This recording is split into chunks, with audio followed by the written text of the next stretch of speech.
political movement called the CockroachJantaParty just crossed some of the India's biggest political parties on Instagram.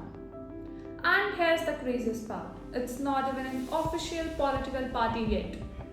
What started as a joke somehow turned into one of the biggest internet movements in the country. Hello everyone and welcome to Prosper India. I'm your host and news analyst Nishtha. So where did all of this even begin? It started with a controversial courtroom remark by Chief Justice Surya Kant during a hearing related to senior advocate designation. He said, there are youngsters like cockroaches who don't get any employment or have any place in the profession. The statement exploded online almost immediately. Many people interpreted it as insulting unemployed youth and chronically online young Indians. The backlash was intense. Soon after, Chief Justice Surya Kant clarified that his statement had been misquoted and that he was referring to people using fake and bogus degrees to enter professions like law and media, not the youth of the country. But by then, the Cockroach Party had already evolved. On May 16, Abhijit Dipke posted a Google form on Twitter inviting people to join something called the CockroachJantaParty. At first, it looked like a satire, just another internet joke, but within days, tens of thousands of people had joined. Hashtags like Maybe Cockroach started trending online, and suddenly the movement exploded across social media. In fact, within a short period of time, CJP reportedly began outperforming major political parties like BJP and Congress in Instagram engagement. Now obviously, follower count doesn't mean equal political power, but it does show something important. People were paying attention.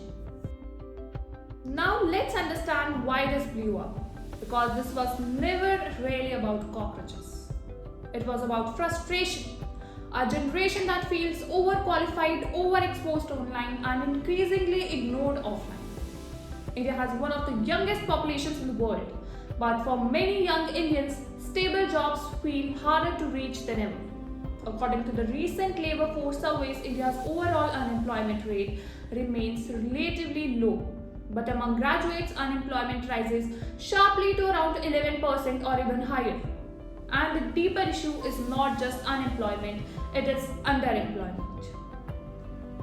Many graduates struggle to find jobs that actually match their qualifications, while others remain stuck preparing endlessly for the competitive exams. Now add India's competitive exam culture into this. Every year, over 20 lakh students compete for roughly 1 lakh medical seats through NEET. Nearly a million aspirants prepare for the UPSC. Millions more compete for government recruitment exams. For many students, the system feels like a ladder and more like a filter.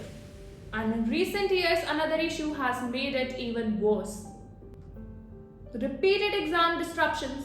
Across India, major exams have faced paper leaks, cancellation and technical failures and sudden re-examinations. For lack of students, months or even years of preparation vanished overnight. So when you combine all of this together, we have extreme competition, uncertain job outcomes, repeated exam disruptions, rising online frustration and distrust in the institutions. You get a generation that is highly educated but deeply uncertain about its future. And that's exactly the environment where something like CockroachJantaParty stopped feeling just like a meme. It became relatable. Because the cockroach is not heroic. It's unwanted, ignored, mocked. But somehow it survives. For many supporters, the cockroach become a symbol of existing inside a system that no longer seems to notice them. And strangely, this was not the first time an insult became a political identity. When opposition leaders mocked Narendra Modi supporters using the word Chaukidar, it eventually became the slogan, Main bhi Chaukidar. A negative label transformed into political branding. The same thing happened internationally too. During the 2016 US elections, Hillary Clinton's basket of deplorables remark was reclaimed online by Donald Trump supporters and turned into memes, merchandise and political identity.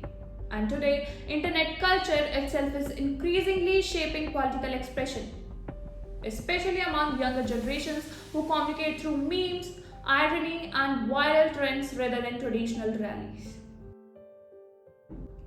As the movement became larger, the internet began digging into the background of its founder, Abhijit Dipke.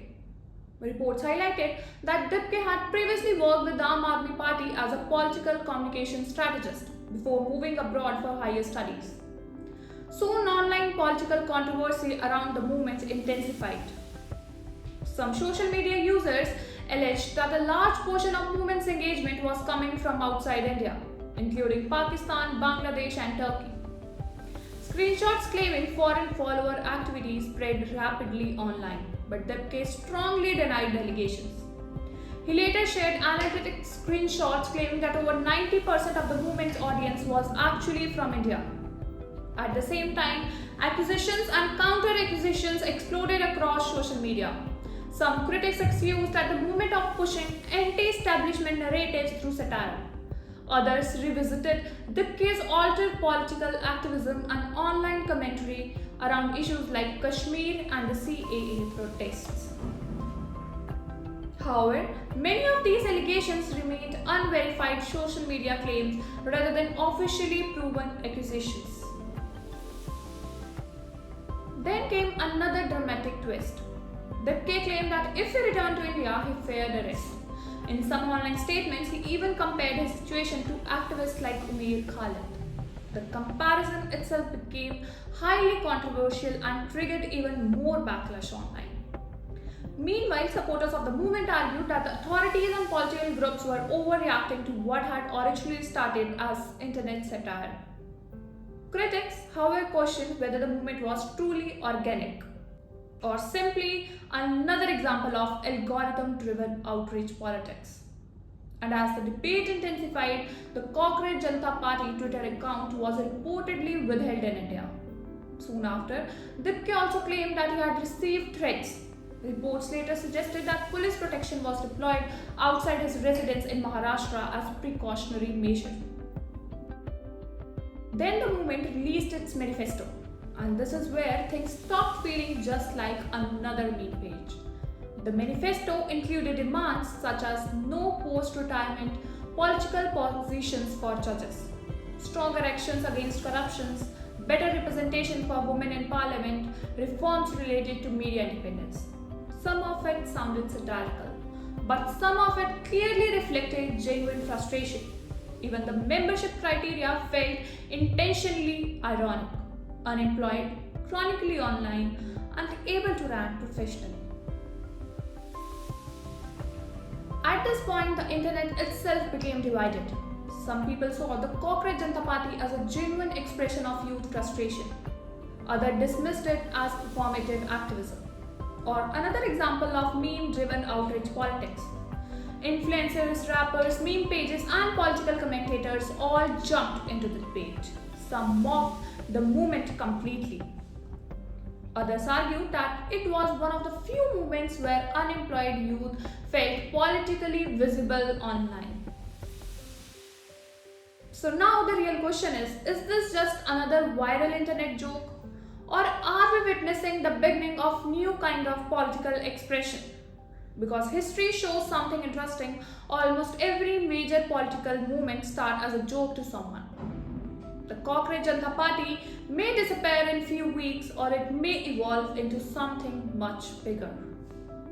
But one thing is already clear.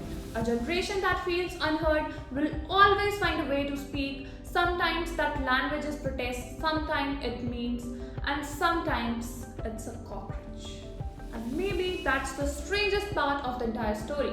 Not whether the Cockroach Janta Party is real politics, but whether modern politics itself is slowly becoming the internet culture.